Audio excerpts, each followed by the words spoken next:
오늘 2차 토론회에 다시 만나 뵙게 되어서 대단히 반갑습니다. 오늘 의제는 지난번에 이어서 세 가지를 다루게 됩니다. 어, 1차 토론회 때는 의제 1, 의제 2가 연구 처분 및 중간 저장 시설 확보 관련 사항, 기억하시겠지만 6가지 시나리오, 그리고 의제 두 번째가 사용 해결료 관리 원칙이었고요. 오늘 2차 토론회에서는 보시는 세 가지를 다루게 됩니다. 사용 해결료 정책 결정 체계, 그리고 관리 시설 부지 선정 절차, 마지막으로 관리 시설 지역 지원 원칙 및 방식입니다. 먼저 오늘 다루는 첫 번째 의제, 그리고 전체 의제로 보면 세 번째 의제인데요. 사용 후 해결료 정책 결정 체계를 보겠습니다.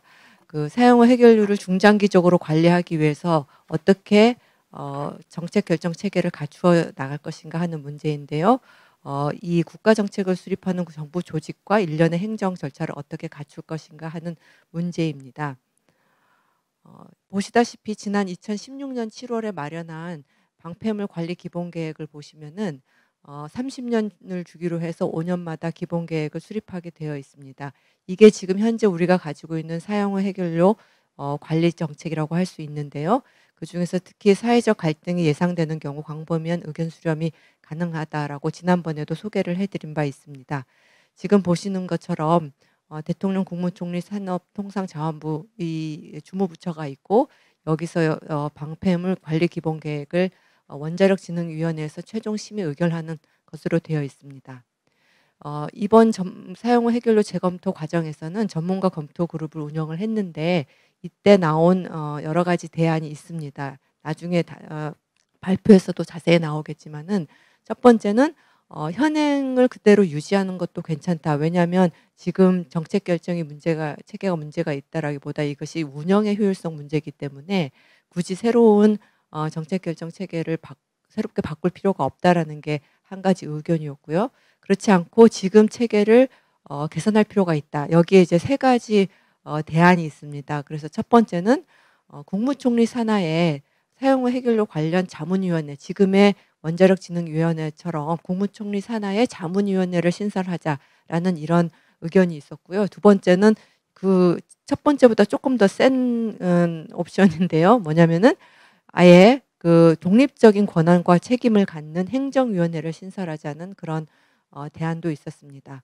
마지막 제안은 원자력진흥위원회가 이미 있기 때문에 그 안에 전문성을 갖춘 자문위원회로 운영을 해도 괜찮지 않는가, 이런 세 가지의 대안이 있었습니다.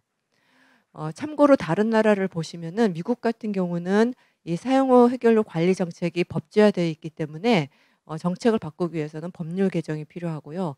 프랑스는 우리보다 더 짧게 3년마다 국가 계획을 수립을 하게 되어 있는데, 주목할 것은 고준위 방패물 관리에 대해서는 의견 수렴을 위한 공론화를 반드시 시행하게 이렇게 되어 있고, 일본의 경우는 이 특정 방패물 최종 처분에 관한 법률에 따라서 정부가 최종 처분 계획을 수립을 하는데, 이때 규제기관의 의견을 듣고 내각의 결정, 우리로 치면 국무위원회의 결정이 필요하도록 그렇게 되어 있습니다. 그래서 이번 첫 번째 의제를 고민을 하실 때는 아래 보여드리는 점을 중점으로 생각해 보시면 좋겠습니다. 첫 번째는 현행 정책 결정 체계를 어떻게 보시는지, 이거를 개선할 필요가 있는지 이거를 생각해 보시고, 두 번째는 이 정책 결정 체계를 개선한다고 할 때 무엇을 고려할 것인가, 그리고 세 번째는 그렇다면 구체적으로 어떤 정부 조직 형태를 가지고서 또 어떤 행정 절차를 마련할 것인가, 그리고 마지막으로는 정책 결정 과정에서 국민 또는 주민의 참여가 필요한지, 또 필요했을 때 어떤 방법 절차에 따라서 할 것인지 고민해 주시기 바랍니다. 이제 네 번째 의제, 오늘의 토론회로 치면 두 번째 의제인데요. 관리시설 부지 선정 절차에 관한 논의입니다. 즉 연구 처분 시설 그리고 중간 저장 시설을 어디에 선정할 것인가가 아니고 이 부지 선정 자체를 어떻게 진행해야 할 것인가 하는 그런 논의입니다. 다시 말씀드리면 이번 의견 수렴 과정에서는 구체적으로 부지를 선정하는 것이 아니고, 이제까지 공부하셔서 보셨겠지만 절대로 지금 부지 선정을 할 수가 없습니다. 너무나 장기적이고 많은 의견 수렴이 필요하기 때문에요. 그래서 이 관리 시설, 그러니까 영구 처분이 됐든 그 중간 저장이 됐든 어디에 그 관리 시설을 마련할 것인가, 그리고 그 마련을 할 때 어떤 원칙을 가지고 누가 어떻게 마련을 할 것인가, 그 과정을 고민해 달라는 것입니다. 그 지난번 2016년 7월 고준위 방패물 관리 기본 계획에서 부지 선정 절차에 대해서 정리를 한 바가 있어서 지난번 토론회 때도 소개를 드렸는데요. 총 12년을 예상을 하고 있고, 처음 4단계 8년, 그러니까 부적합 지역을 배제를 하고 부지 공모 기본조사 주민 의사 확인하는 데까지 8년, 그리고 마지막으로 심층 조사 4년, 이렇게 잡아 있습니다. 특히 부지 선정을 객관적으로 하기 위해서는 별도의 위원회를 설치하는 것으로 권고를 했습니다. 외국 사례도 이따가 발표에서 자세히 나오겠지만은, 핀란드 같은 경우 세계 최초로 최종 처분 부지를 선정을 했고, 그 부지 선정을 조사가 이 절차가 3단계로 진행이 돼서 문헌 조사, 일반 특성 조사, 그리고 상세 부지 특성 조사, 이렇게 진행이 됐습니다. 스웨덴도 92년에 관리 사업자가 연구개발 계획을 수립을 해서 부지 선정 절차를 제시를 했고, 여기도 마찬가지로 3단계로 지금 진행을 했고, 포스마크라는 지역을 처분장 예전지로 선정하고 했습니다. 일본은 2015년에 그 부지 선정 절차를 수정한 적이 있는데, 왜냐하면은 아까 말씀드린 그 계획에 따라 가지고 최종 처분에 관한 기본 방침을 마련해 가지고 3단계로 진행하기로 했는데, 공모한 지자체가 없어서 2015년에 이 절차를 수정한 다음에 먼저 과학적 지질 조사, 그 이제 부지 조사를 먼저 하기로 해서 17년에 과학적 특성 맵을 발표를 했습니다. 그리고 이 두 번째, 오늘의 두 번째 의제를 고민을 하실 때 다음 사항을 주의해 주시면 좋겠습니다. 첫 번째는 부지 선정 때 어떤 원칙을 가지고 진행할 것인가, 그리고 주체, 그리고 부지 선정 절차, 그리고 또 어떻게 주민 의사를 확인할 것인가, 그 방법. 마지막으로 제일 중요한 것이 주민 동의와 그리고 과학기술적 평가가 엇갈릴 수가 있는데, 어떤 그 사항을 더 우선적으로 고려할 것인지, 이따 이 부분도 아마 자세하게 발표자분들께서 정리를 해 주실 겁니다. 마지막으로 오늘의 세 번째, 그리고 전체 의제로는 다섯 번째 의제는 관리 시설 지역을 어떻게 지원할 것인가, 그 방식과 그 원칙인데요. 이 지난번 2016년 7월 계획에 따르면은 관리시설 전략위원회라는 걸 설치를 해서 부지 조사 선정 등을 객관적으로 투명하게 추진을 함과 동시에 유치 지역에 대해서 어떤 지원을 할 것인지 그 내용을 심의하고 의결하는 조직으로 이 전략위원회를 만들었습니다. 특히 중요한 것은 유치 지역을 지원하고 그 지원하는 내용을 미리 이 절차들을 정리를 하는 것이죠. 그러니까 부지 선정 절차가 진행되기 전에 이 원칙과 내용을 마련을 하는 것으로 이렇게 되어 있습니다. 그 권고안 2013년에서 14년 사이에 운영된 바로 전 그 공론화위원회에서 2015년에 낸 권고안에 보시면은 아래 같은 그 원칙들을 제시를 했습니다. 첫 번째는 그 사용 해결력 연구 및 관리 기관을 포함한 유관 기관을 그 해당 지역에 두고서 일자리 창출, 지역 경제 활성화에 이바지시키도록 한다. 그리고 사용 후 해결료 처분 지원 수수료를 지자체에 납부를 하고, 자연을 최대한 보존하고 여건을 고려해서 도시개발 계획을 수립하고 초기 비용은 특별지원금으로 부담한다. 이런 권고안을 낸 바 있습니다.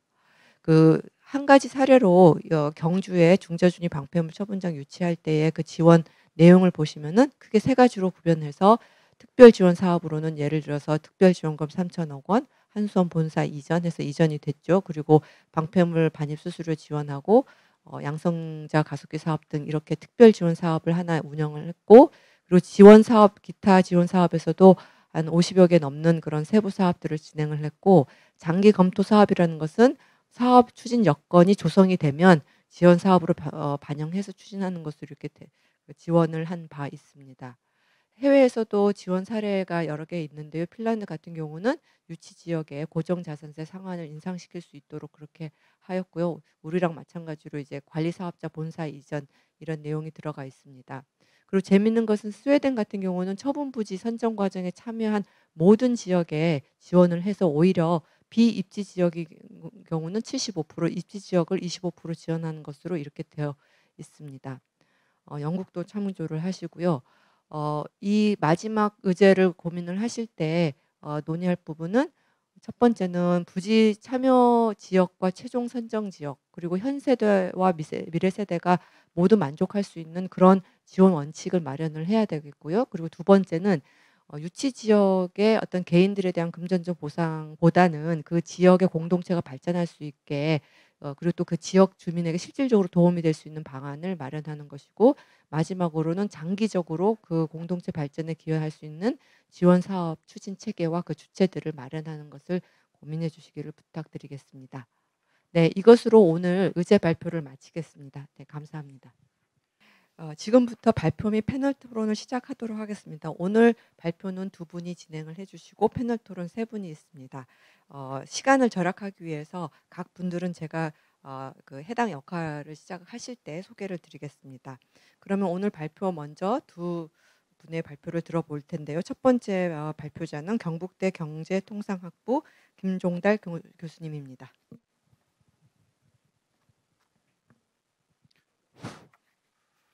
네, 반갑습니다. 김종달입니다. 제가 몇 분 정도 있죠, 시간이? 예? 15분요. 좋은 아침입니다. 우리 국가적으로 매우 중요한 과제이므로 너무 15분의 제한을 받지 않고 조금은 여러분들과 함께 하도록 하겠습니다. 지난번에 그 사용 후 핵연료의 관리 원칙에 대해서 우리 전문가 검토 그룹에서 어떤 논의가 있었는지 여러분들에게 발표를 했습니다.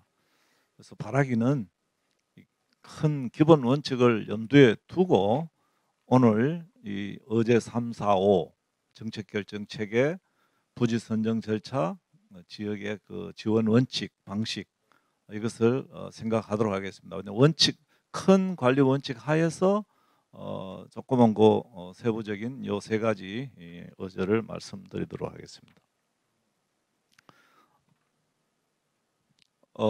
검토 배경은 저희들 전문가 그룹에서 뭐 4개월, 5개월 정도 토론을 했는데 저는 뭐 거의 다 참석을 했는데 뭐 들쑥날쑥하고 중간에 나가버린 분도 있고 이렇게 해서 아주 심도 있고 정말 뭐 이렇게 좀 그런 내용 차원에서 바라는 만큼은 못했습니다. 거기에다가 뭐 재검토 위원회 위원장도 사퇴하시고 뭐 공정성이나 아니면 내용의 검토에서 충실성이나 이런 데 대한 조금의 그 조금 신뢰도가 좀 떨어지는 상태입니다. 그러나 제가 처음부터 끝까지 열심히 참여하고 했는 결과 말씀드릴 수 있는 것은 시행착오는 항상 있을 수 있는데 그런데도 불구하고 그 짧은 기간이었지만은 많은 것을 배우고 그동안에 여러 번 몇 년 동안 이렇게 논의한 것들을 검토하고 종합하고 또 앞으로 나아갈 수 있는 그런 발판은 마련했다고 이렇게 생각이 됩니다. 우리나라의 뭐 특수성 예를 들면 인구 밀도가 높고 지정학적으로 여러 강대국들이 쌓여 있고 반도 국가고 그다음에 사실 스웨덴이나 뭐 이렇게 핀란드처럼 이렇게 높은 어떤 신뢰도 정부에 대한 신뢰도를 갖고 있는 것도 아니지만은 그러한 우리나라의 특수성에 대한 논의는 조금 좀 미비한 것은 인정할 수밖에 없습니다. 기간이 좀 한계가 있었으니까요. 그럼 먼저 정책 결정 체계에 대해서 말씀드리겠습니다. 질문이 이 중장기 관리 정책을 결정하기 위해서 이 정책 결정 체계를 어떻게 해야 될까요? 하는 내용이었는데 전문가들 합의 사항이 있습니다. 합의 사항은 이 국민들의 아니면 주민들의 수용성이 가장 중요하다. 이것이 중간 저장이나 아니면 연구 처분의 핵심이다 하는데 다 합의를 했고요. 그렇다면 이런 주민이나 우리 국민들의 참여를 제도적으로 어떻게 과정에 참여를 시킬 수가 있을 것인가 이것을 반영해야 된다는 것이고 그렇게 하기 위해서는 모든 의사결정 과정에서 다 해놓고 뭐 공청회하고 뭐 설명회하고 하는 것이 아니고 모든 과정에서 직접 참여하고 의견 개진할 수 있도록 하는 그런 정책 결정 체계가 중요하다. 이렇게 합의를 했습니다. 그다음에 몇 가지 아까 우리 그 위원장께서도 이 결정 체계를 말씀해 주셨는데 이 결정 체계가 정책 결정 체계가 가장 중요하다고 저는 좀 강조를 하고 싶어요. 어떻게 우리가 하느냐에 따라 갖고 이 중간 저정하고 연구 처분을 아주 신뢰를 가지고 쭉 이 진행을 할 수 있는지 아니면 또다시 시행착오를 하면서 시간을 많이 벌을지를 결정하는 결정적인 변수가 정책 결정의 체계를 우리가 어떻게 잡느냐 하는 것이라고 말씀드리겠습니다. 그래서 그 참여하신 전문가들의 대체적인 의견, 완전히 일치는 보지 못했지만 대체적인 의견은 뭐냐면 현행 체제에 갖고는 안 된다. 이 체제가 바뀌어야 된다 하는 것이고, 그럼 어떻게 바뀌어야 될 것인가 하는 것인데, 독립적인 행정위원회가 있어야 된다. 행정위원회라는 것은 책임도 있고 권한도 있고 전문성도 있는 일괄하는, 그리고 정책도 결정하고 관리하고 감독하고 하는 것을 어, 전체적으로 관리하는, 그러니까 중간 저장이나 연구 처분을 처음부터 끝까지 다 관리하고 책임질 수 있는, 국민에게 신뢰를 줄 수 있는 이런 기구가 되어야 된다. 그래야 이 중저준위도 어려웠는데 이 고준위 폐기물이 얼마나 더 어렵겠습니까? 그래서 그것을 하는데 행정위원회가, 독립적인 행정위원회가 별도로 있어야 된다 하는 데는 다 많이 그 합의까지는 못 돼도 주된 의견이었습니다. 전문가들은. 그다음에 그 맨 의견 3에 보면 현 체제를 유지하자. 현재 지금 어떻게 되냐? 원자력진흥위원회에서 원자력진흥위원회라는 것은 뭐 전문가들이 있는 것이 아니고 여러 가지 뭐 장관들이나 이런 분들이 와서 이렇게 결정하는 겁니다. 그런 원자력을 진행하기 위해서 우리 일반 원칙에 앞에 큰 원칙에서 뭐냐면 원자력을 진행하기 위해서 중간 저장이나 연구 처분장을 마련하는 것은 아니다. 그리고 원자력 발전을 많이 하려고 하는 거하고는 별개라는데 다 합의를 했습니다. 전문가들이. 그럼에도 불구하고 원자력 진흥위원회를 그대로 두고 거기에 맡기자 하는 것은 원칙하고 맞지는 사실 않죠. 근데 한 분이 이제 현 체계를 유지하자 이래서 의견 3은 이렇게 나와 있습니다. 그 다음에 두 안이 있는데 하나는 자문위원회하고 전문위원회가 있습니다. 자문위원회는 뭐냐면은 원자력 진흥위원회는 별개로 독립적인 자문위원회, 국무총리 산하에 지금 원자력 안전위원회 있는 것처럼 자문위원회를 만들자 하는 그런 이야기인데, 그래서 그 안전에 중점을 둔 그런 사용 후 해결료 관리 분야에 심의 의결을 하자는 그런 주장이고, 전문위원회를 주장하시는 분은 이거는 자문위원회 해갖고는 이렇게 중차대한 일을 맡길 그런 전문성도 부족하고 하기 때문에 어렵고, 그거보다는 전문성을 그러니까 그 자문위원회 그 한계나 아니면 전문성 부족을 이렇게 넘어서서 전문위원회를 만들어서 그것을 원자력진흥위원회 산하에 넣어서 하자는 그런 의견도 있었습니다. 근데 그 결국에는 진흥위원회 개념 속에 들어가 있는 전문위원회입니다. 그래서 이 시간이 없었습니다. 좀 단기간에 하다 보니까 여러 가지 의견하고 넘어가 하다 보니까 이렇게 됐는데, 기본적으로는 제가 그때 뭐 여기 참여하신 우리 교수님도 계시는데 전반적인 의견은 독립적인 행정위원회를 줘서 우리 이 연구 처분이라는 참 어려운 거 얼마나 장기간이면 여러분들 느끼셨지 않습니까? 그러니까 그것을 수용할 지역 주민에게 신뢰성도 주고 여러 가지 지원이라든가 선정 절차라든가 이런 것들이 왜 원래 돌아가 버렸습니까? 왜? 뭐 건드리도 않았는데 왜 돌아갔습니까? 감사합니다. 그래서 이 정책 결정 체계를 좀 강조를 드렸습니다. 제가 할게 나누세요. 예, 감사합니다. 그림으로 표시하면은 이런 겁니다. 그러니까 결국에는 주관은 예를 들면 산업통상자원부가 준비하고 모든 걸 준비해서 하되 산하에 국무총리 산하에 사용 후 해결료 가칭 관리위원회를 둬서 책임과 권한과 여러 가지 정책 결정도 하고 감독도 할 수 있는 종합적 나중에 나온 부지선정위원회도 이제 그 절차에 나오는데 부지선정위원회 제안을 했거든요.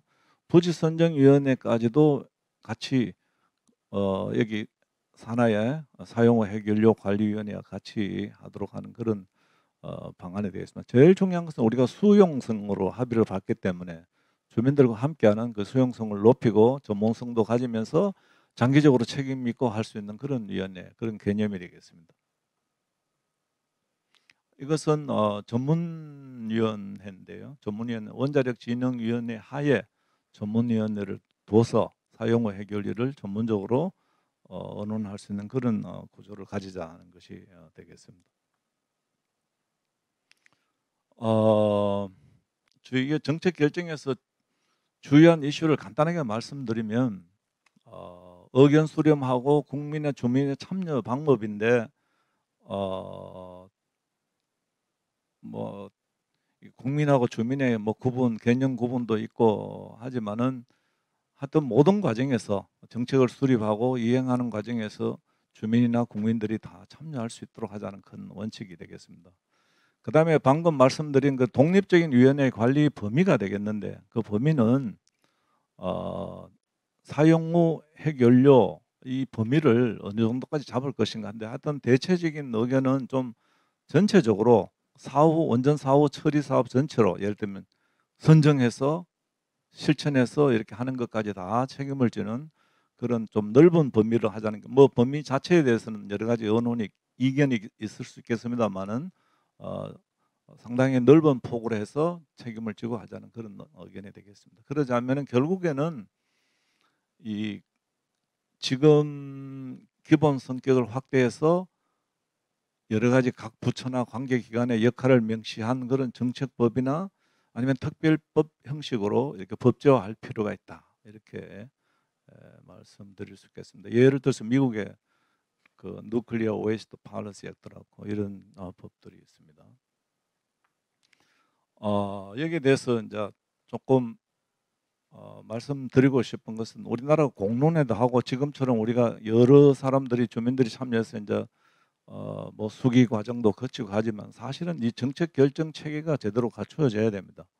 영국의 경우에도 보면은 환경부, 통상산업부 산하에 여러 가지 기구가 있었는데 이 실패를 부지 선정의 실패를 계속 반복해 오다가 하나로 독립적인 그러니까 권한과 책임을 가진 독립적인 그런 방사성 폐기물 관리위원회를 설립을 했습니다. 그래서 신뢰를 회복해 갖고 여러 가지 흩어져 방만하게 여러 부처에 흩어져 있던 것을 하나의 의사결정 체계로 수렴하면서 국민의 신뢰를 회복해서 지금 절차가 잘 진행되고 있다는 것을 우리가 배울 필요가 있습니다. 그러니까 우리가 지금 이렇게 공론화하고 수기 과정 이것도 배워야 되지만 더 중요한 것은 정책 결정 체계를 제도적으로 어떻게 갖추는지 이것을 배워야 되는데 우리는 지금 이것이 우선돼야 되는데 이것이 늦어지고 지금 수기 과정 뭐 공론화 토론회 열심히 하다 보니까 조금 좀 심하게 말씀드려서 껍데기만 배우고 본질은 지금 우리가 다루지 못하고 있기 때문에 정책 결정 체계의 확립이 가장 중요하다고 저는 말씀드릴 수가 있겠습니다. 미국의 경우에도 그 오랜 1980년대 20년 이상이죠. 한 30년 동안 그 네바다주의 유카 마운틴의 처분장을 추진해 오다 실패를 했습니다. 그래서 실패하고 2012년입니까? 블루 리본 그 리포트가 나왔습니다. 그래서 거기서 나오면서 반성을 하면서 어떻게 하자면서 정책 결정 체계를 독립적인 관리 조직을 구성하는 안으로 해서 지금 준비를 하고 있는 상황입니다. 그래서 방금 말씀드린 대로 우리나라는 여러 가지로 공론화 절차도 하는 것도 참 좋은 것입니다만은 이 정책 결정 체계를 빨리 좀 마련돼야 되는데 어지간하면 좀 독립적인 권한과 책임을 갖는 그런 체계가 마련돼서 신뢰성도 가지고 체계성도 가지고 장기적으로 추진해야 이게 이제 해도 지금 늦었다고 말씀을 드리기 그렇습니다만 빠르지 않습니다. 우리는 그동안 여러 번 실패를 많이 했습니다. 기억이 납니다. 뭐 그룹도 상황도 그렇고 부안 사태에서도 그렇고 이런 걸 거치면서 우리가 제도적으로 좀 갖추지 못한 그런 미흡한 점이 있습니다. 그것이 바로 정책 결정 체계가 되겠습니다. 이거는 제가 그 번역한 책에 나온 그림인데 우리가 피라미드나 아니면 이런 그 인공위성 발사체 이런 큰 어떤 구조를 보는데 이런 건 보이는 것들이거든요. 이런 것들이 보이는 것. 다시 말해서 핵 폐기물 처분장 연구 처분장을 우리가 이제 나중에 이제 어떤 형태든 큰 중요한 시설이 될 텐데 이걸 보이려면은 보이지 않는 것, 이 행정 시스템, 이 관리 시스템을 먼저 조직해야 이것이 현실로 나타납니다.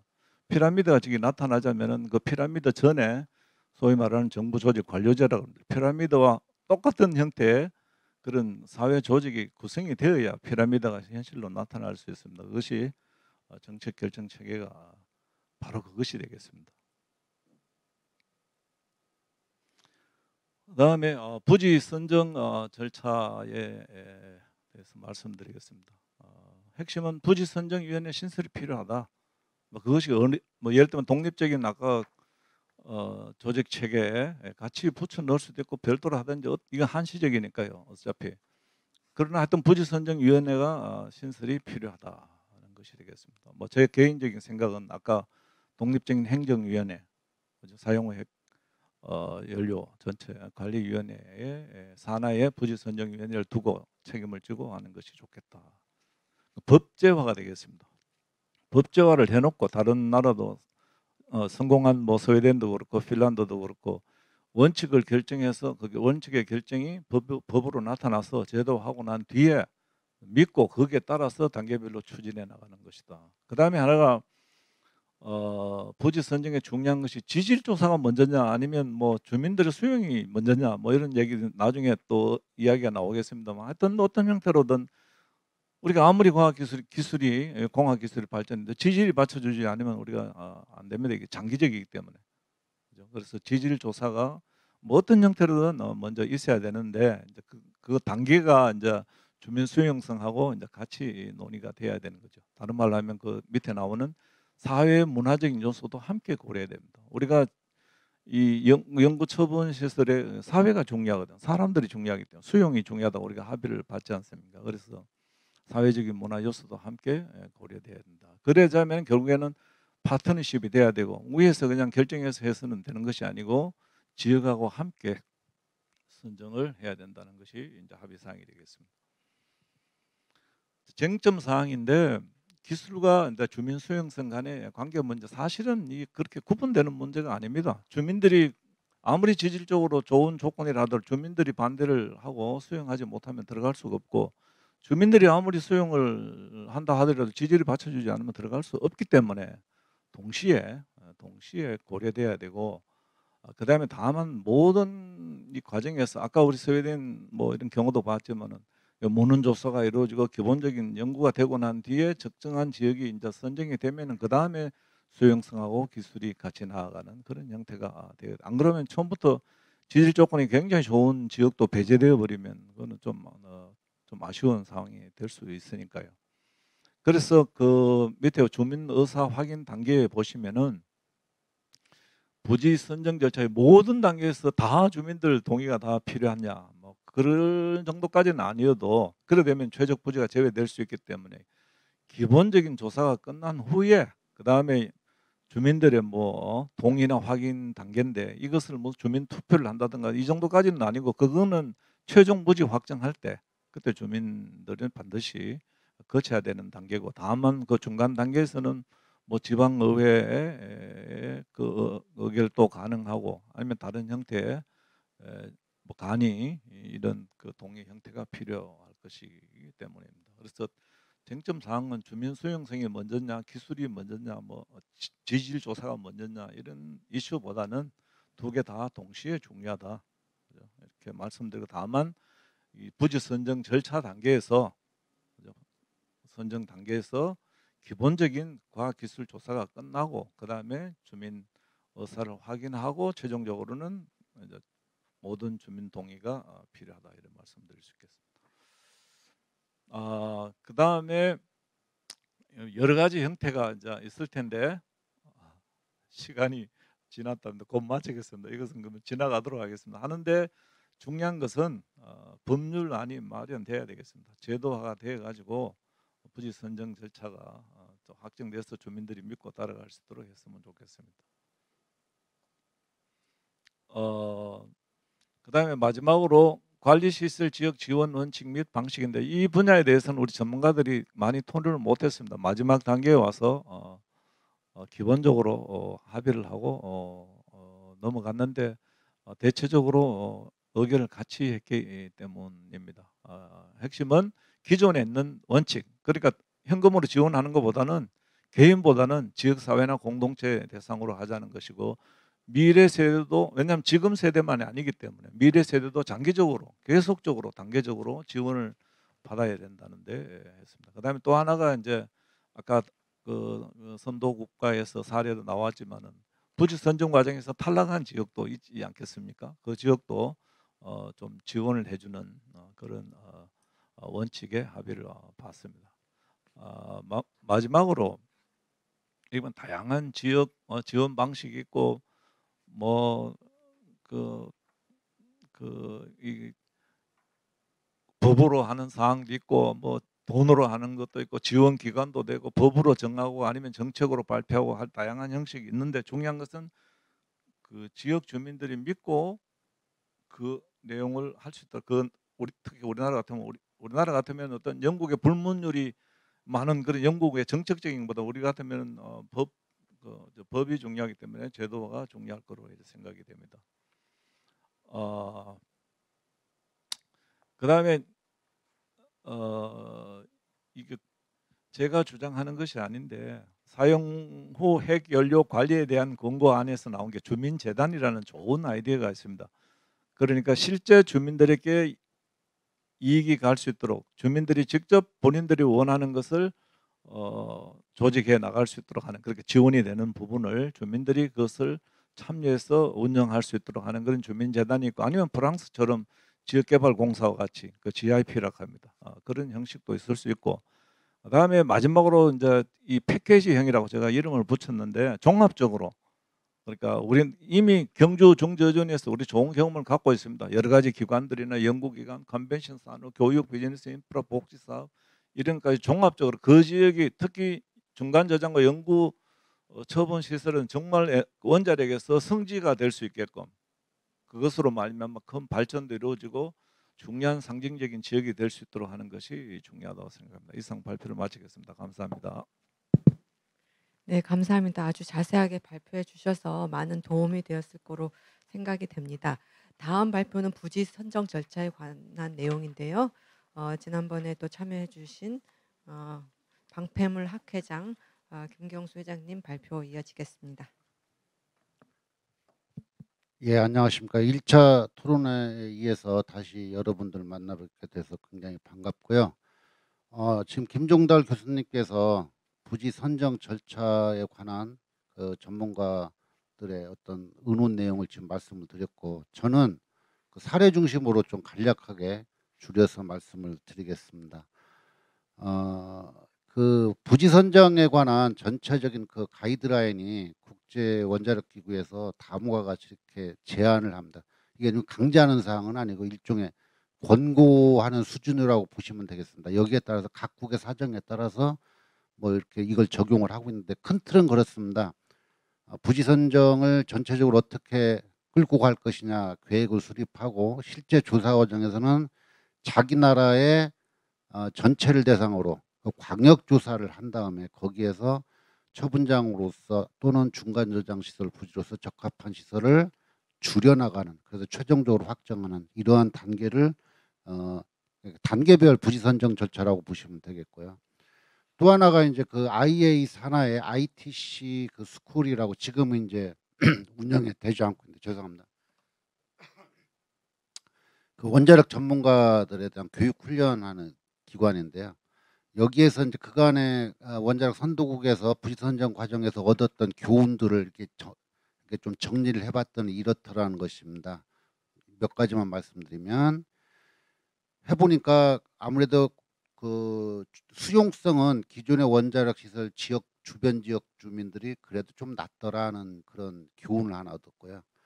또 하나가 기술적으로 넓은 지역에서 좁은 지역으로 좁혀나가는 건 맞지만은 그래도 자원 지역을 찾는 것도 권유하는 것도 굉장히 좋은 방법이다.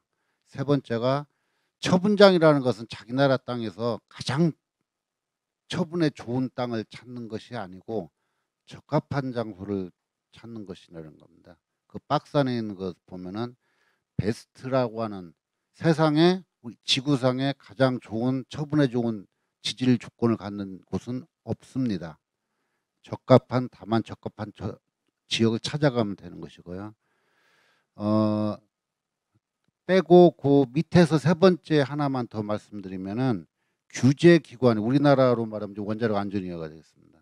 규제기관에 각 단계별로 좀 관여를 했으면 좋겠다. 왜냐하면은 기껏 장시간에 걸려서 부지 선정을 다 해놨는데 나중에서 규제 측면에서 문제가 되면 처음부터 다시 시작해야 되거든요.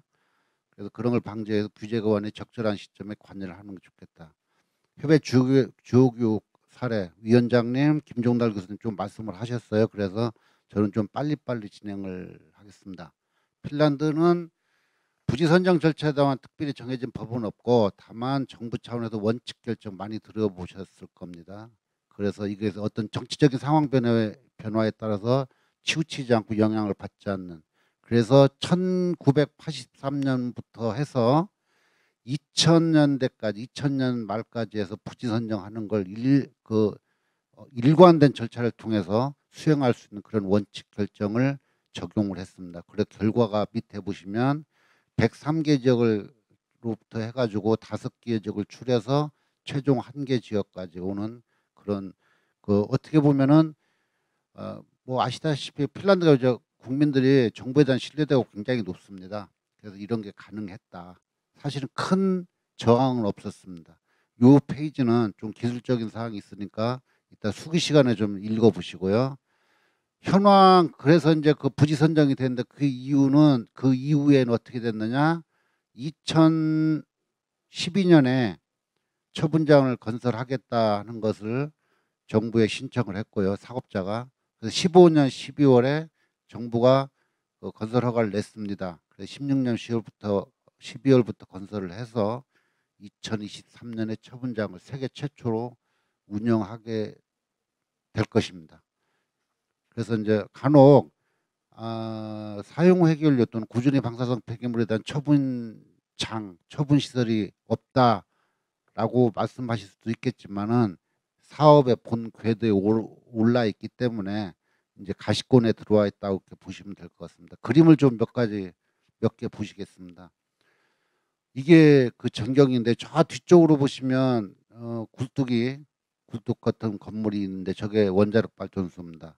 이걸 다시 바다 쪽에서 거꾸로 내륙 쪽으로 바라다 보면 이런 그림이 될 것이고요. 저 OL 올킬로우트라는 말도 OL 1, 2, 3, 4 이렇게 해서 이게 발전소입니다. 제가 지금 이 화면상에서 포인트를 작용을 못 하는데 저 위쪽에 보면은 저수지가 좀 보일 텐데 저수지 옆이 온깔로라는 시설이 지금 지어지고 있고 그 밑에 이제 그 주변에다가 처분장을 짓게 될 것입니다. 다시 다른 그림인데 비슷한 그림인데 저쪽 왼쪽에 그게 이제 발전소 건물이고요. 오른쪽에 앞으로 지금 건설 중인 그 저수지 밑 옆으로 해서 건설 중인 그 사용해결료 처분장이 되겠습니다.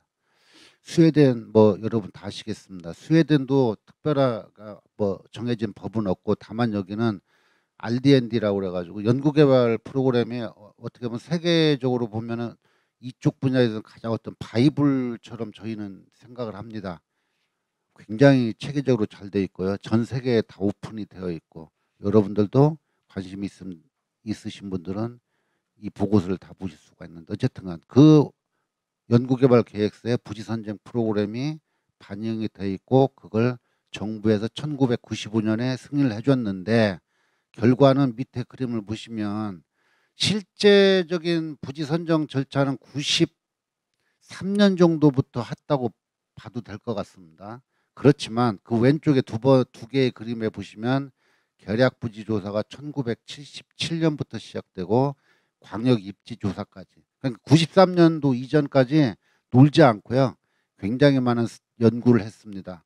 그래서 결과적으로 보시면 이 그림으로 설명을 하실 수 있습니다만은 1단계 1922년부터 해서 쭉 주민 가능한 지역을 제시를 하고 거기에서 지원받는 자원받는 형태. 그러니까 핀란드하고는 약간 좀 절차가 타는데 부지를 줄여가는 그런 기본적인 절차는 맞는데 스웨덴은 조금 자원을 좀 받았다 하는 그런 면에서 핀란드하고 조금 차별성이 있다 보시면 되겠습니다.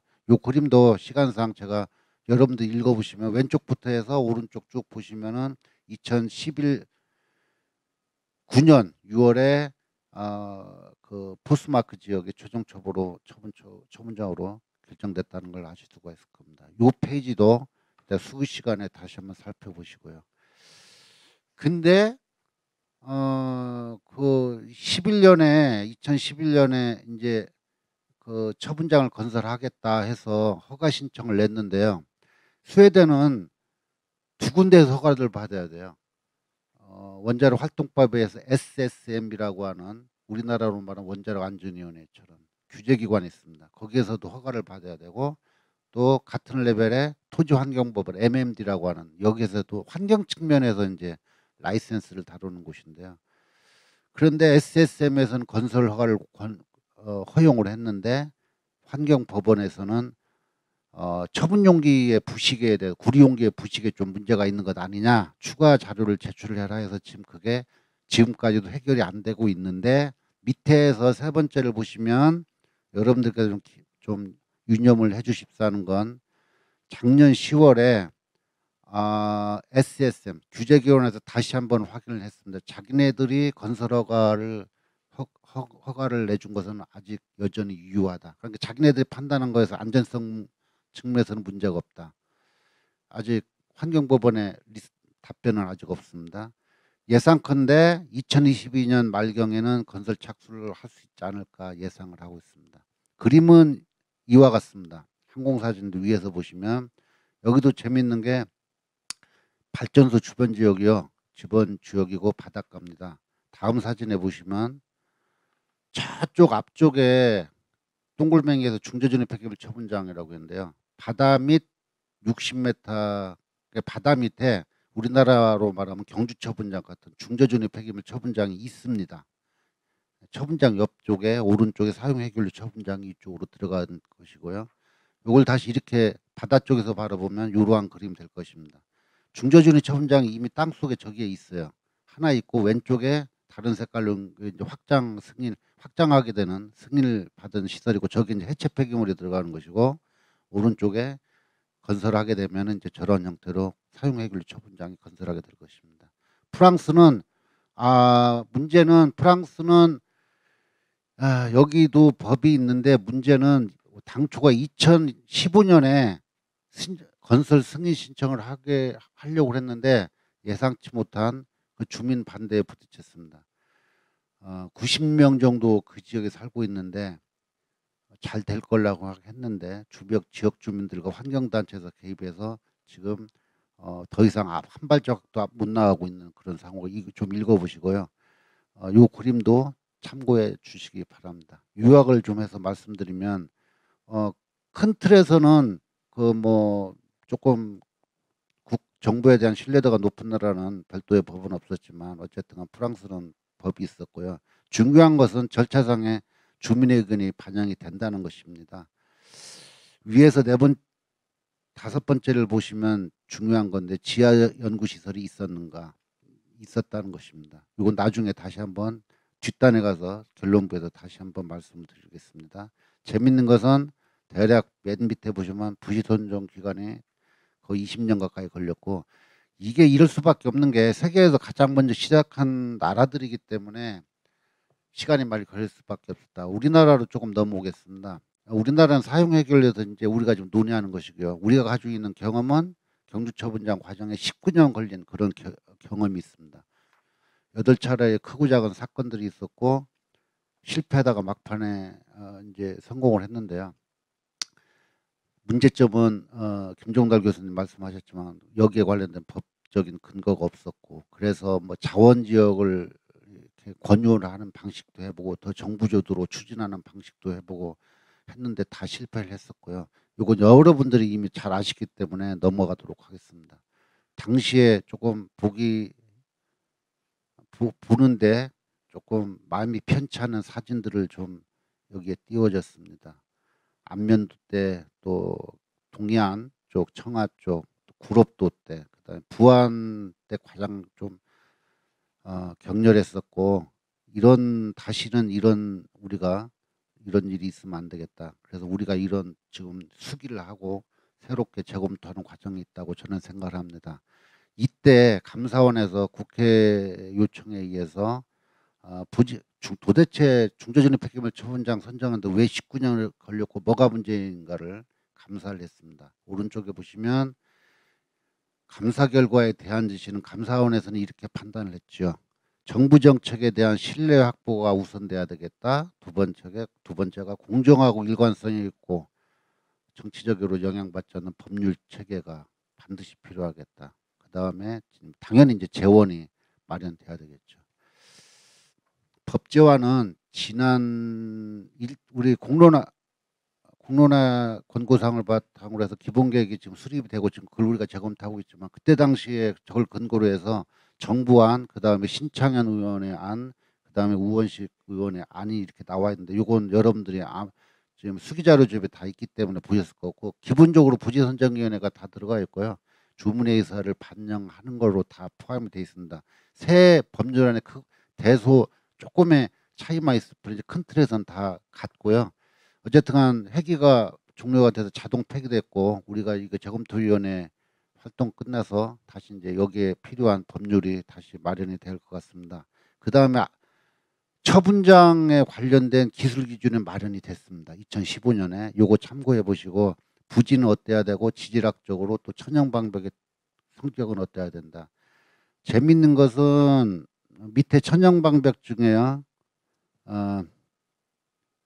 1번을 보시면은 밑줄 친 곳을 보면은 균질한 안반으로서 강도가 큰 단일에 기반하는 데 위치해야 된다. 키는 단일에 기반합니다.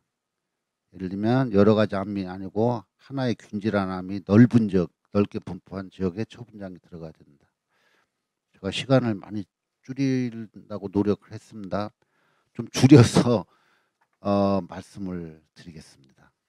부지 선정 방식이 시대적 변화가 패러다임이 바뀔 수밖에 없었고, 과거에 사회주의적 북유럽, 스웨덴, 핀란드는 초기에 좀 사회주의적인 성격이 강한 나라였었고요. 핀란드는 여전히 그렇다고 보여집니다.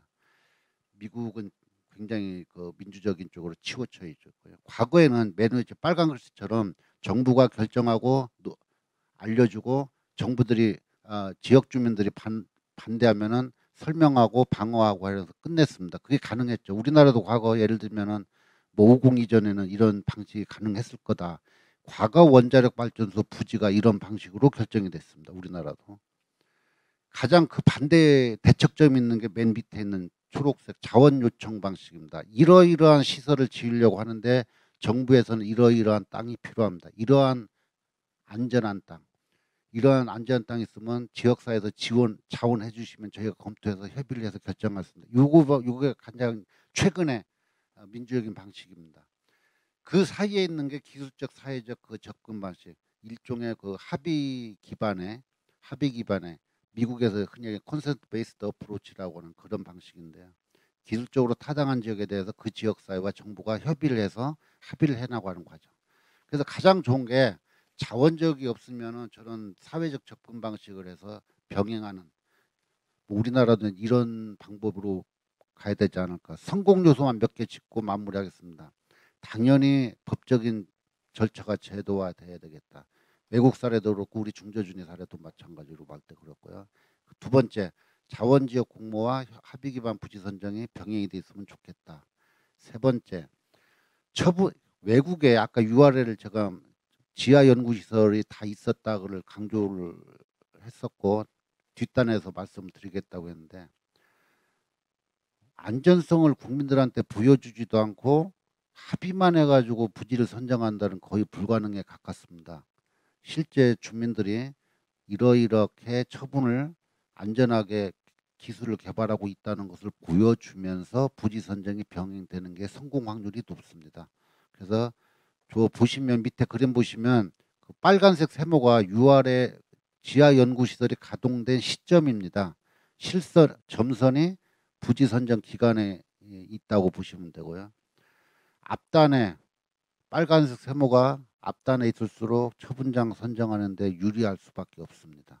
그 다음에 이제 처분 유연성이라는 게 우리가 흔히 얘기하는 회수성이라든가 가역성을 반영하는 게 좋겠다. 맨 밑에는 오해의 소지가 있을 수도 있겠지만은 이건 뭐 해외의 사례도 마찬가지고 아무래도 원자력 시설에 대해서 우리 뭐 처분장도 마찬가지고요. 기존의 원자력 시설이 있는 주변의 지역 주민들께서 그래도 이해를 많이 하십니다. 안전하다는 걸 더 이해를 많이 하신다. 감사합니다. 네, 아주 자세한 발표 감사드립니다. 두 발표 모두 굉장히 꼼꼼하고 자세하게 의제를 다뤄주셔서 많이 도움이 됐을 것으로 기대가 됩니다. 다음 이제 패널 토론으로 들어가겠는데요. 오늘 이제 세 분을 모셨습니다. 그래서 먼저 한 분씩 지금 발표하신 내용에 대해서 소감이나 아니면 의견을 말씀해 주시는 걸로 하겠습니다.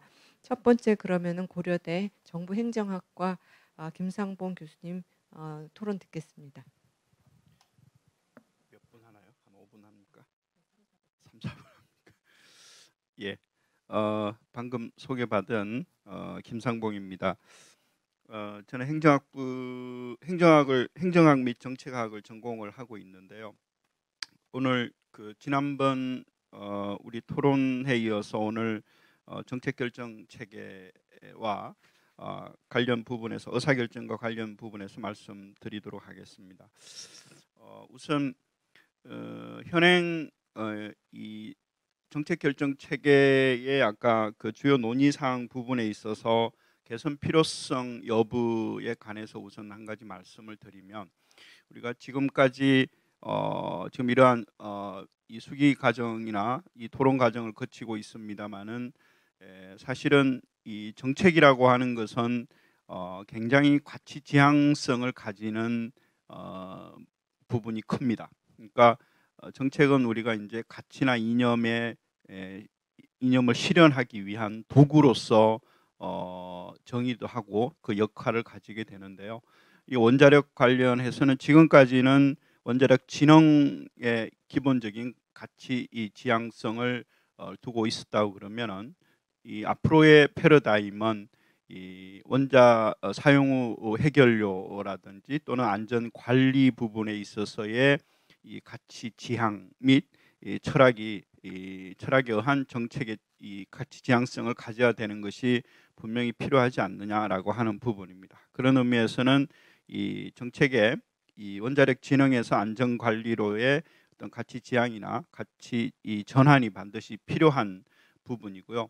그런 정책 결정 체계와 관련해서 말씀을 드리면은 기존의 진흥위 원자력 진흥위원회가 사용 후 해결료의 어떤 관리위원회로서 또는 기존의 안전위원회가 사실은 있긴 있습니다만은 기본적으로 이 사용 후 해결료 관리위원회는 일정 부분 그러니까 제가 생각할 때는 이 정책의 이 원자력 관련해서 어떤 정책의 패러다임의 전환을 위해서는 기본적으로 이 독립적인 그리고 어떤 행정적인 권한을 가질 수 있는 의사결정 체계를 가지는 것이 반드시 필요하지 않느냐라고 하는 부분입니다. 그리고 이 해결료 및 안전관리 부분에 있어서는 사실은 그러니까 기존의 어떤 원자력 진흥을 위해서는 산업자원부 에너지관리 차원에 있어서의 산업자원부만 행정부처로서의 관련이 있었을지는 모르겠습니다만 사실은 안전관리로 넘어가게 되면은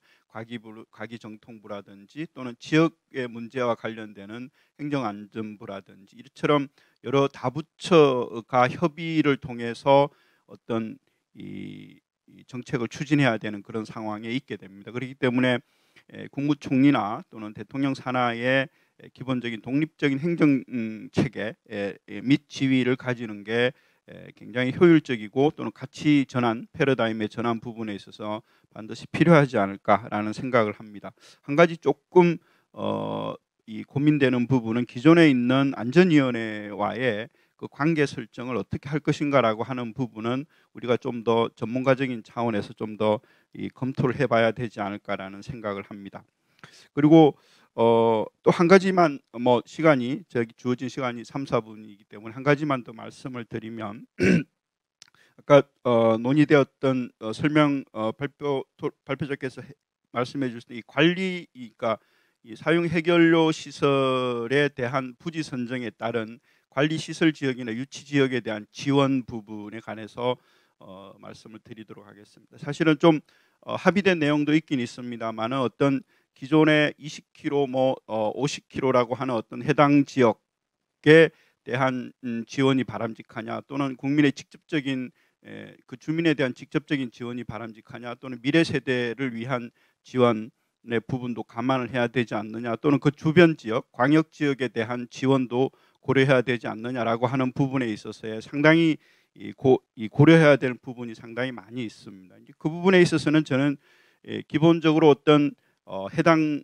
권역이라고 할까요? 그리고 주변 지역이 있을 거고요. 또 행정구역으로 놓고 보면은 우리가 이제 시군 단위의 기초지자체가 있을 거고요. 또 거기에 있는 어떤 도나 또는 광역 단위의 광역지자체가 있게 됩니다. 사실 이런 다층적 중층적인 어떤 행정체제와 또는 권역 단위를 가지고 있기 때문에 사실은 지금까지는 제가 알기로는 그러한 어떤 지원이 지방자치단체나 행정조직이나 지방자치단체 장에 의해서 어떤 집행이 되고 계획이 되는 그러한 형태를 가져왔던 걸로 알고 있습니다만, 사실 이러한 지역적에 있어서 중층적이고 다층적인 어떤 지역에 그리고 또 미래 세대까지 이 지원을 확실하게 해주기 위해서는 사실 이 부분에 있어서는 어떤 우선 행정적으로 놓고 보면은 이 여러 지방자치단체 또는 권역이 참여하는 지방자치단체 어떤 조합의 형태가 있습니다. 이건 우리나라 지방자치법에 사실은 규정되어 있는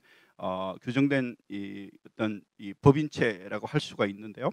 그러니까 개별 지자체가 집행하는 것보다는 어떤 여러 기초나 광역 지자체가 참여해서 그 특정 사업을 할 수 있는, 그러니까 특정 지원을 할 수 있는 이 자치단체 조합의 형태를 행정적인 관점에서 생각을 해볼 수가 있고요. 그렇게 돼서 거기에 의해서 기본적으로 중장기 발전 계획을 수립을 하는 부분입니다. 중장기 발전 계획을 수립한다라고 하는 것은 계획에 의해서 예산을 집행하는 부분이죠. 그러니까 그 계획에 의해서 예산을 집행할 과정에 있어서는 사실은 오늘 우리 김종달 교수님이 얘기해 주신 부분에서 포함이 되어 있습니다. 예를 들면 주민이 참여하는 주민재단이라든지 또는 공익법인을 형성을 해서 거기에 중장기 발전 계획에 참여할 수 있게 됩니다. 그거는 이제 그렇게 되면은 주민의 참여가 또한 가능하게 되는 부분인 거죠. 그렇게 해서 이 어떤 해당 지역뿐만 아니라 주변 지역과 어떤 지역 사회 공동체 형성 부분이죠. 그다음에 미래 세대 이런 부분에서 이 어떤 지원에 대한 부분이 상당히 좀 체계적으로 지원을 할 수 있을 것 같고요. 근데 이건 제가 또 굉장히 긍정적으로 생각하는 것은 오늘날 우리 여러분들 아시는 부분도 있을 겁니다만 도시 재생 사업이라든지 또는 리빙랩 같은 사업을 보면은 실질적으로 관주도의 계획이나 사업이 아니라 주민들에 의한 주민자치, 시민자치에 의해서 주민들의 어떤 의견을 모아서 지역을 살리고 하는 그런 사업들이 상당 부분 우리가 뭐라고 할까요?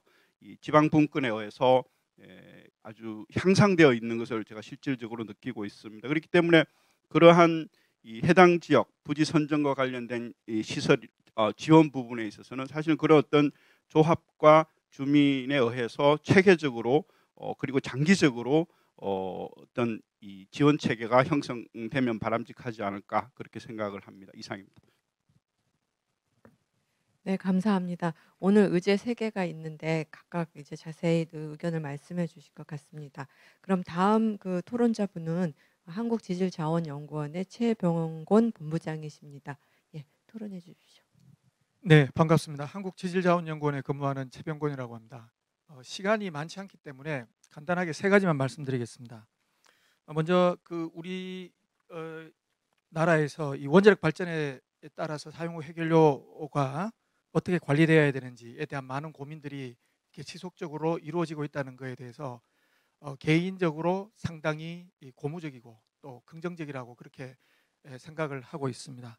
이러한 그 다양한 논의, 토론 이런 걸 그리고 또 각계각층의 의견들을 통해서 신중하게 이에 대한 부분들이 결정이 되어야 된다고 생각을 하고요. 그 중에서 무엇보다도 이러한 그 사회적인 논의 또 정책에 대한 결정 이런 부분들이 시간이 지남에 따라서 번복되거나 변경되지 말아야 된다 하는 그런 부분들을 또 한번 말씀드리고 싶습니다. 이 부분은 이전 토론에서도 여러 전문가들께서 말씀을 하신 것으로 제가 알고 있고 저도 그에 대해서 적극적으로 동의하는 부분입니다. 이와 같은 특히 사용 후 해결료에 대한 관리 부분은 우리 국가 전체에 대해서 굉장히 중요한 부분이고 또 전 국민의 직결되는 안전과 생활에 직결되는 사항입니다.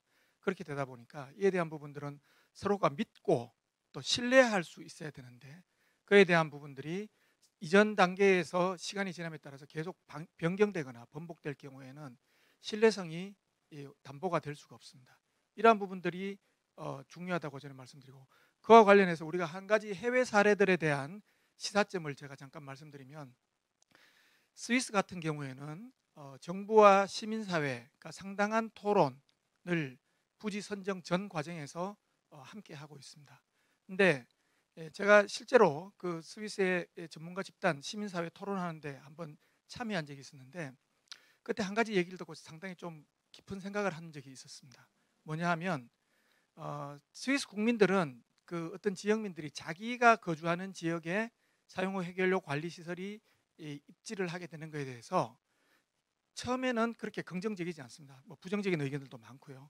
그렇습니다만은 스위스 정부가 신뢰도 높은 조사 방법 그리고 의사결정 시스템을 통해서 본인이 거주하는 지역이 스위스 내에서 가장 적합한 후보 지역으로 결정되었다 하는 객관적인 자료 그리고 신뢰도 높은 결과가 제시되면 그를 수용할 수 있다 하는 그런 의견들을 시민단체들이 또 지역 주민들이 말씀하시는 것을 들어본 적이 있습니다. 이 얘기를 들었을 때 우리 상당히 많은 것들을 생각할 수 있고요. 결국은 정부 또 시민단체 그리고 그 가운데 또 전문가 집단 이런 여러 3자 또는 4자들이 끊임없이 노력하고 토론하고 했다는 그런 부분들이 이 신뢰를 쌓을 수 있었던 기반이 되었다고 생각합니다.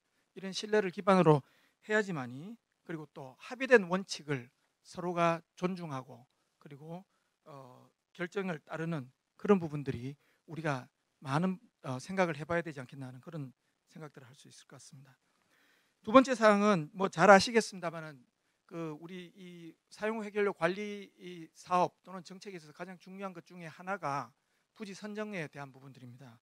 이 결국은 여러 자료들을 통해서 보시겠습니다만 사용 후 해결료는 우리와 함께 오랜 시간을 우리가 생활하는 권역 내에서 이제 같이 있어야 되는데 최대한 인간들하고의 접촉을 멀리 해야 되는 그런 상황들입니다. 그러다 보니까 우리가 지질학적으로 또 사회 여건상에 있어서 가장 안전하고 적합한 그런 지역으로 가고자 하는 게 우리의 목적인데 이를 위해서는 부지 선정에 대한 절차라든지 방법이라든지 그리고 그 부지 선정을 하기 위한 결과 이런 것들이 투명하게 공개가 되고 그리고 충분히 토의가 되어서 우리 사회 전체가 이에 대한 협의 또는 합의가 이루어져야 될 것 같습니다. 결국은 부지 선정은 100점짜리 장소를 구하는 게 아니라 불확실성이 가장 작은 곳 그리고 가장 적합한 지역 아까 김경수 회장님 발표에도 있었습니다만은 그런 부분들을 찾아가는 것입니다. 그런 찾아가는 과정에서는 과학기술적인 방법이 먼저다 아니면은 사회적인 합의가 먼저이다가 아니라 두 개가 동시에 병행돼야 된다라고 저는 생각합니다. 김종달 교수님 말씀하신 대로 서로 파트너십을 갖고 이렇게 진행돼야 되는 게 가장 효율적인 방법이지 않겠나. 선후의 문제, 그 다음에 OX의 문제가 아니라고 저는 말씀드리고 싶습니다. 그다음에 세 번째로 지금 그동안 여러 논의들이 있었습니다만은 우리가 주어진 시간, 특히 그 2016년에 제안된 관리 기본 계획에서 부지 선정에 부지 확보에 약 한 12년 정도의 시간이 계획되어 있습니다. 근데 이러한 그 12년에 대한 계획들에 대해서 충분하다 또는 부족하다 하는 그런 논의들이 있는 것도 사실이고요. 근데 이런 측면들을 우리가 좀 지혜롭게 그리고 효율적으로 해결하기 위해서는 부지 선정 사업의 착수 이전 단계부터 전문가 집단이라든지 대학이라든지 이런 데를 통해서 좀 사전 준비가 탄탄하게 이루어질 필요가 있지 않겠나 하는 말씀을 드리고 싶습니다. 우리가 이제 좀 전에 말씀드렸던 우리 원자력 발전 현황이라든지 아니면은 사용 후 해결료 관리 시기의 그 시기적인 현실성 이런 부분들을 감안할 때 우리가 효율성을 파악하기 위해서는 객관적인 지질 자료를 우리가 어떤 법이 통과되고 그 법이 통과된 이후에 사업이 본격적으로 착수되기 이전 단계부터 차근차근 준비할 필요가 있다고 말씀드릴 수 있습니다. 예를 들어서 앞에 발표되었습니다마는 일본의 과학적 특성 맵, 지도와 같은 부분이 좋은 사례라고 할 수 있습니다. 물론 일본은 부지 공모를 하고 자원을 받기 위한 시간들을 굉장히 오래 끌었던 게 사실입니다.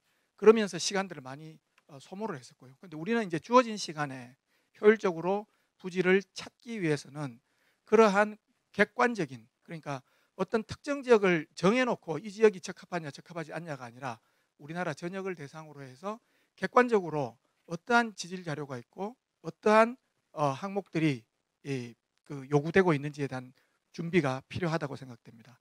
특히 사용 후 해결료 같은 경우는 사용 후 해결료 처분 시설이 위치하는 지하 신부 지층에 대한 자료들이 굉장히 필요하고 스웨덴의 보고서처럼 여러 가지 항목들이 각 항목별로 어떠한 지질학적인 데이터들의 분포 범위가 있는지 그리고 최소 요건은 어떤 것들이 필요한지를 결정하기 위해서는 사전에 지질학적인 또는 환경적인 기초 자료들이 구축이 되고 이것들이 객관적으로 분석되어야 하지만이 후속적인 작업들, 본격적인 처분 사업이 부지 선정에 대한 처분 사업이 진행될 때 좀 더 빠르게 우리가 효율적으로 그 작업들을 진행할 수 있으리라 하는 생각이 듭니다.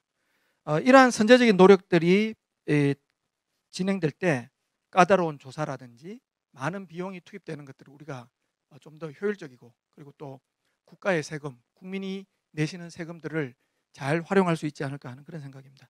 이를 위해서는 정부뿐만 아니라 전문 연구기관들이 적극적이고 또 일부에서는 자발적인 그런 참여와 노력들이 필요하다고 말씀드릴 수 있겠습니다. 이상 발표 마치겠습니다. 네, 감사합니다. 그러면 마지막 토론자로 당국대학교 원자력 융합공학과의 이병식 교수님 말씀해 주시겠습니다. 네, 안녕하십니까. 당국대학교 이병식입니다. 앞에서 많은 발표자분들께서 좋은 얘기를 많이 해주셨기 때문에 관련되는 부분들은 좀 빼면서 제 의견을 말씀드리도록 하겠습니다. 여러분들도 잘 아시다시피 사용 후 해결료 관리와 관련된 문제는 단지 우리나라에만 국한된 문제는 아닙니다. 원전을 보유하고 있는 모든 국가가 공통적으로 안고 있는 그런 과제입니다. 그러나 문제는 앞에서 말씀하셨듯이 모든 나라에 통용될 수 있는 그런 일반적인 해결 방법, 모범 답안이라 그럴까요?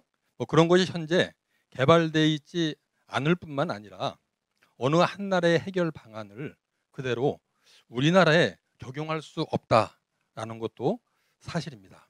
그렇기 때문에 외국의 그 해결 방안을 참고해서 우리 실정에 맞는 그런 해결 방안, 그런 관리 방안들을 개발해야 되는데 다시 말씀드리면은 정책과 방안, 이에 필요한 기술들을 우리 이해관계자들이 합의와 국민의 지지와 공감대 아래서 개발돼야 합니다. 그러려면은 먼저 우리나라의 고유 환경, 특수성이라 할까요? 다시 말씀드리면은 정치, 경제적인 그리고 환경적인 특성을 우선적으로 고려할 수밖에 없습니다. 그래서 이 문제를 간략하게 먼저 말씀드리도록 하겠습니다. 잘 아시다시피 우리나라는 다른 나라에 비해서 높은 인구 밀도를 가지고 있는 그런 환경 조건을 가지고 있습니다. 그리고 기술적으로는 연구개발 인프라와 기술 인력이 좀 부족한 그러한 상태에 있고요. 그리고 사회적으로는 전문가들에 대한 신뢰도가 높지 않습니다. 좀 부끄럽지만은. 그리고 네 번째로는 정책적인 관점에서 정부 정책에 대한 불신과 일관성이 부족하다라는 것을 들 수가 있겠습니다. 그래서 하나씩 좀 살펴볼 건데요. 우리나라가 다른 나라에 비해서 높은 인구 밀도를 가지고 있기 때문에 사용해결료 관리 정책을 수립할 때, 그리고 관련 사업을 추진할 때 무엇보다도 고려해야 할 것이 국민의 안전성입니다. 이 안전성을 최우선적으로 고려를 해야 합니다. 그 다음에 주민 수연성, 필요하면은 기술성, 경제성을 고려할 필요가 있겠죠. 다시 한번 좀 강조드리면은 안전의 문제가 주민 수용성에 밀려가지고 부차적인 그러한 기준으로 떨어지면은 안 된다는 말씀을 저는 좀 드리고 싶습니다. 만약 그렇게 된다 그러면은 우리가 애써 선정한 부지, 시설 이런 것들이 시공과 운영 과정에서 다른 안전과 관련된 문제가 발생할 가능성이 있고요. 이는 더 큰 사회적인 문제를 야기시킬 수 있기 때문입니다. 따라서 부지 선정 절차에 있어서 가장 중요한 것은 제 생각으로는 두말할 필요 없이 안전성 확보이고요. 이 안전성 확보의 관점으로 부지 선정 절차가 진행돼야 한다라고 생각합니다. 예를 좀 들어보면요. 앞서서도 우리 중조전이 방사성 폐기물 처분 부지 선정에 대해서 많은 말씀을 하셨는데, 저희 중조전이 방사성 폐기물 처분 부지 선정은 주민이 부지가 적합하다는 가정 아래서 주민 찬성이 가장 높은 것을 부지로 선정을 했습니다. 그런데 오늘 제가 말씀드리고 싶은 것은 주민의 찬성도가 허용 범위 내에서 조금 낮더라도 안전성을 좀 더 확보할 수 있는 부지를 선정해야 한다는 점을 좀 강조드리고 싶습니다. 오늘 발표의 자료에서도 언급되었듯이 스웨덴의 부지 선정 과정에 안전성 관점에서 우수한 2개의 부지가 추천되었습니다. 잘 아시다시피 오스카샴 부지하고요, 포스카마르크 부지 2개가 선정돼서 추천되었고요. 이 부지에 대한 주민 투표가 시행됐습니다. 그렇지만 실제로 선정된 부지, 포스마르크 부지는요, 오스카샴 부지보다 주민 찬성도가 좀 떨어진 부지였습니다.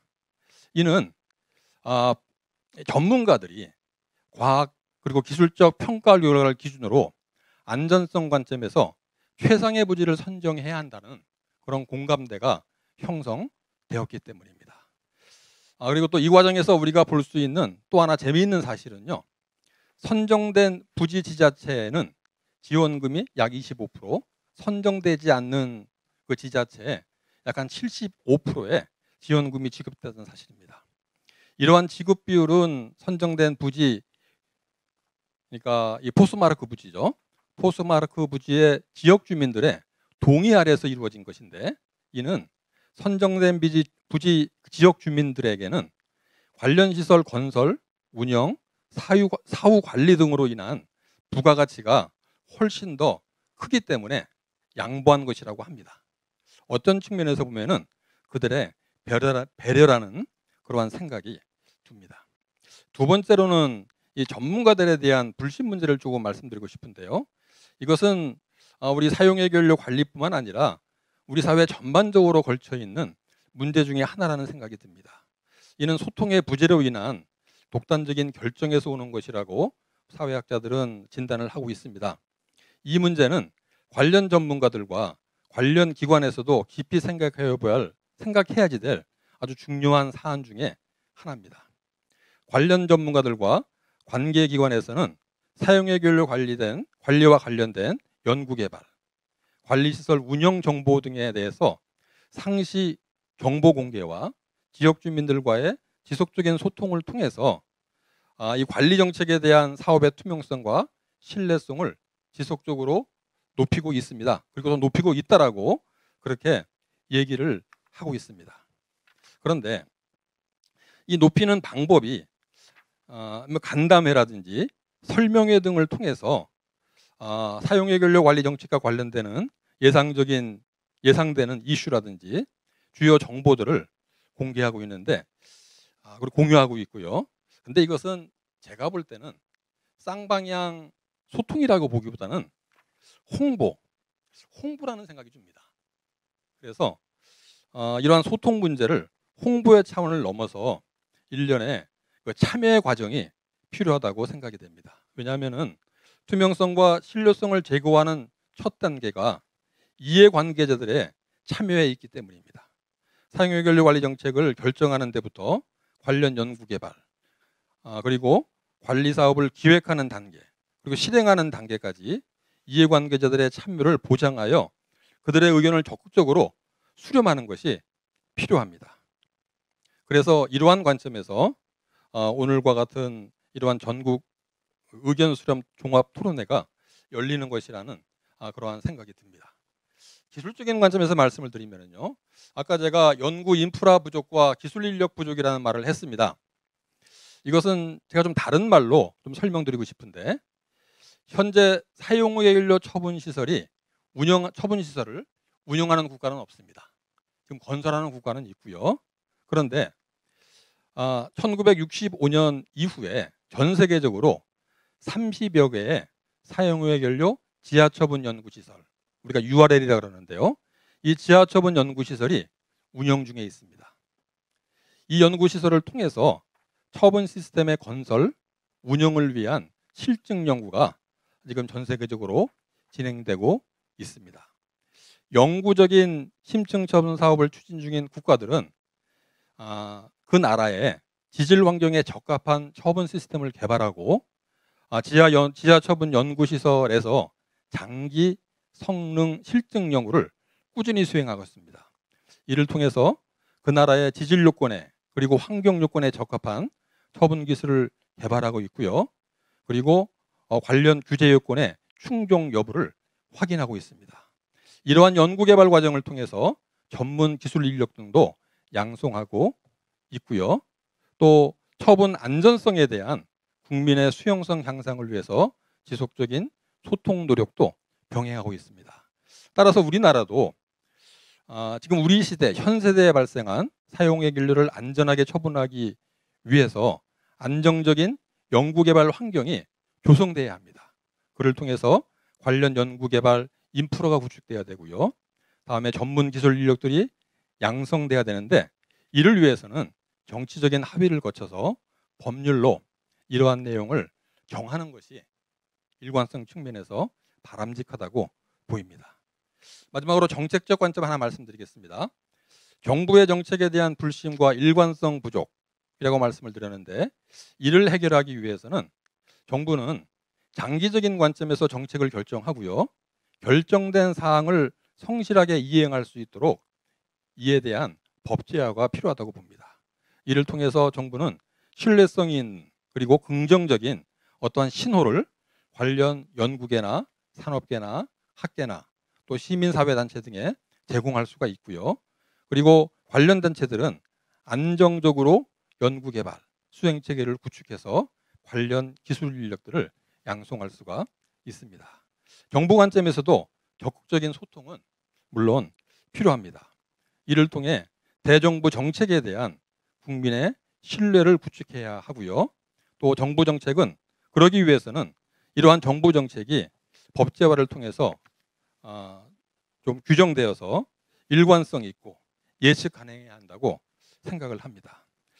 오늘 이러한 내용들이 오늘 이루어지는 그 종합 토론의 논의 위제인 사용의 결로 정책 결정 체계, 그리고 관리시설 부지 선정 절차, 관리시설 지역의 지원 원칙 및 방식을 결정하는 등에 좀 고려됐으면 좋겠다고 생각을 합니다.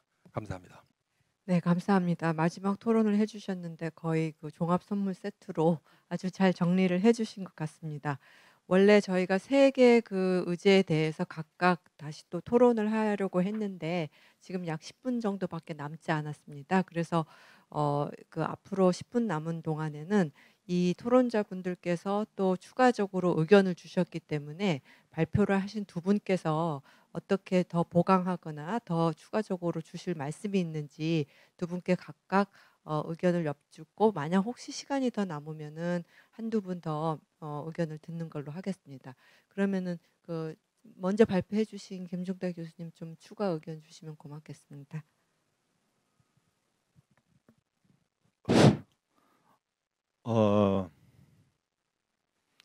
토론 감사합니다. 너무 좋은 의견들을 주셔갖고 제가 어떻게 제 발표하고 연결을 해서 정리를 해야 될지 조금 시간이 필요할 것 같은데 우선 그냥 생각나는 대로 좀 두서없이 말씀드리겠습니다. 김상봉 교수님은 대체적으로 저희들 그 전문가 검토에서 같이 회의도 참석하고 논의도 했기 때문에 공감을 그냥 하시는 것 같아요. 저희 생각도 비슷하고 정책 결정 체계가 큰 틀에서는 좀 독립적이고 책임을 가지고 지금 그 산자부나 과기부 이렇게 흩어져 있는 것들 종합해 갖고 그러니까 전문성도 있으면서 안전이 국민의 수용성이나 안전이 중요하기 때문에 안전을 이렇게 이야기해 줄 수 있는 과학 분야도 있어야 되고 또 주민들하고 수용하고 소통할 수 있는 그런 사회적인 그런 측면도 동시에 있어야 되기 때문에 종합한 그런 독립적인 그런 행정위원회를 이렇게 말씀하시는 것 같은데 뭐 같이 의견을 같이 하는 거. 그다음에 시간적 공간적으로 이렇게 전체적으로 이렇게 그 복잡한 행정적인 구역하고 그다음에 멀리 떨어져 있는 좀 가까이 있지만 행정구역이 다른 이런 지역들하고 어떻게 종합할 것인지를 좋은 아이디어를 제시해 준 것 같습니다. 지자체법에 있다시피 조합을 해서 이렇게 같이 이렇게 기본 계획을 만들고 우리가 제안하고 있는 그런 패키지 형태 지역 개발하고 이렇게 지원이 될 수 있는 그런 잘 융합한 그런 아이디어 같습니다.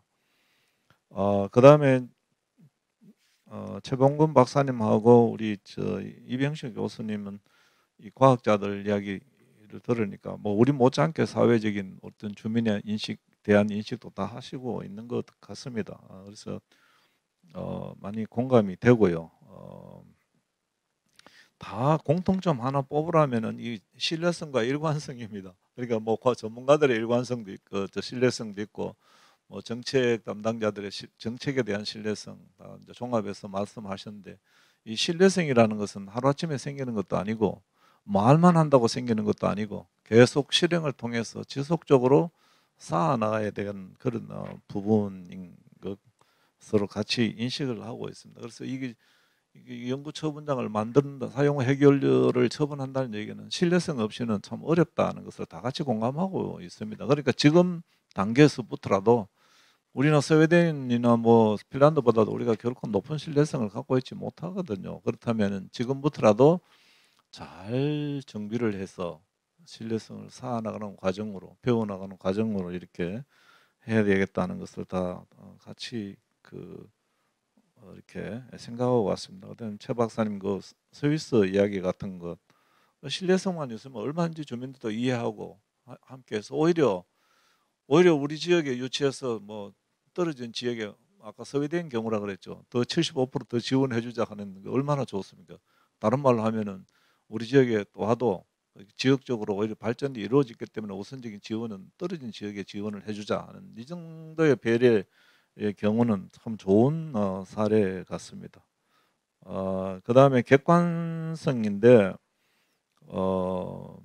그렇죠. 우리가 객관적이고 그러니까 이 연구하는 우리 박사님들 교수님들도 좀 객관적으로 해야 됩니다. 전문적으로 하는 교수들이 정치에 휘둘려가 뭐 이런 주장했다 저런 주장했다 전문가까지 그러면 절대로 안 됩니다. 그래서 자기들이 이야기를 했으니까 객관적인 연구를 해서 객관적인 지질 자료, 객관적인 기술 수준을 해야 되는데 사실은 원자력 발전 기술보다는 이 사용 후 핵연료 처리 기술에 대한 지원이 그동안에 많이 좀 부족했거든요.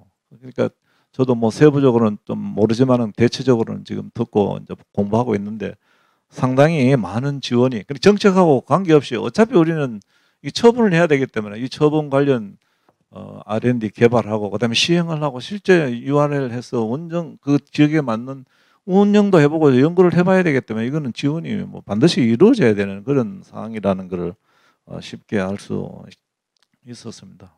뭐 이 정도로 하고 또 우리 김경수 회장님께 넘깁니다. 예, 저는 두 가지만 좀 짚고자 하는데요. 국민 여러분들께서 이러한 좀 의구심이 들지 않을까 이렇게 생각을 하는데, 뭐냐면은 왜 사용 해결료에 대해서 이렇게 우리가 준비가 늦게 되어 있을까? 의사결정 구조 또 정책결정 체계 이런 것들이 왜 이렇게 되어 있나 하고 좀 의구심을 가질 것 같아요. 저도 굉장히 거기에 대해서 고민을 많이 해오고 그랬는데요. 지금 현행법 지금까지의 법률 체계로 보면은 사용 후 해결료에 대해서 우리가 뭐 처분을 한다더니 하는 그런 결정을 내리지 않고, 우리나라는 지금 여전히 관망하는 정책입니다. 처분하는 정책이 아직까지는. 아마 이 재검토위원회 활동이 끝나더라도 그 결정에 이르기까지는 쉽지 않을 것 같다는 생각이 들고요.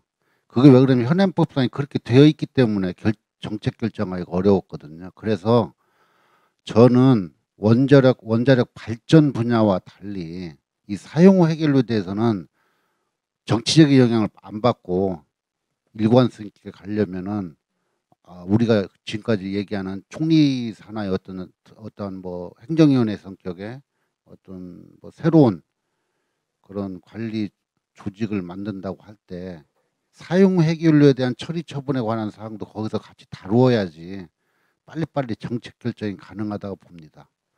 그래서 그걸 좀 강조를 드리고 싶고요. 두 번째, 아까 김종달 교수님도 말씀하셨고 최병근 본부장도 말씀하셨는데 인구 밀도가 높다. 우리 또 이병식 교수님도 말씀하셨고,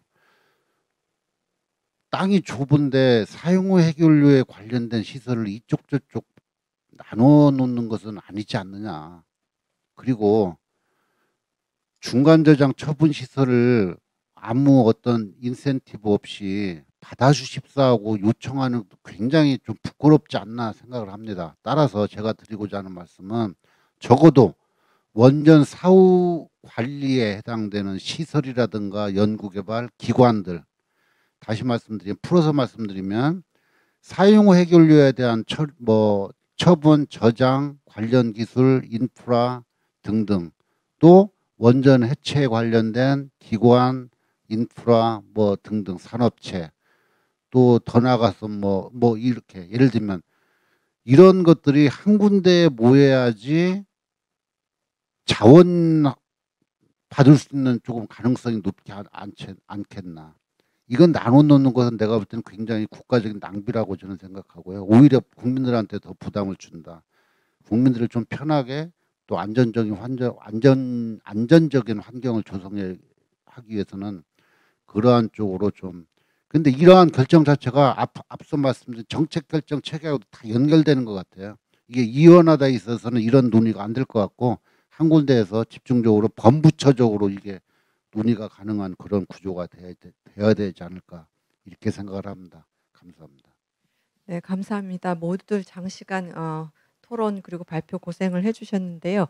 이번 그 의견 수렴을 하면서 온라인 게시판이 내서 계속 그 시민참여단 여러분들께서 질문을 주셨는데, 오늘 그 의제랑 관련해서 지금 기억나는 질문이 하나 있습니다. 뭐냐면 어떤 질문이었냐면은 이 사용 후 해결료 문제가 이렇게 중차대하고 안전이라든지 너무나도 그 심각한 문제인데 지난 몇십 년 동안 어떻게 해서 지금 김경수 학회장님 말씀하신 것처럼 이렇게 손 놓고 있었냐라는 그런 질문이 하나 있었고, 특히 재미있었던 게 도대체 누가 직무유기를 해서 배임을 했냐, 지금이라도 처벌을 해야 된다, 이런 질문이 있어서 그걸 딱 보고 갑자기 직무유기를 하고 배임을 한 건 바로 우리 현 세대가 아닌가. 어떤 특정 부처가 물론 잘못한 것도 당연히 있겠지만 과거에 그 여러 가지 부지 선정 그 노력을 했을 때 이제 특히나 이제 그 권위주의 그 군사 정권 하에서 있었던 일들도 있고 하기 때문에, 그래서 그 지금 저희는 이제 민주화가 되었고 또 이렇게 시민 참여를 통해서 의견을 모으고 있는데, 이 시점에서야말로 정말 저희가 직무유기를 하면 안 되고 우리 모두가 굉장히 이제 머리를 맞대고 고민해야 되는 시점인 것 같습니다. 그래서 오늘 그 패널 토론은 이걸로 마치는 것으로 하고요. 점심을 잘 드시고 이따가 오후에 질의응답 시간에 만나 뵙겠는데요. 오늘 수고해 주신 발표자 패널 모두 이제 다시 한번 감사드립니다. 예, 고맙습니다.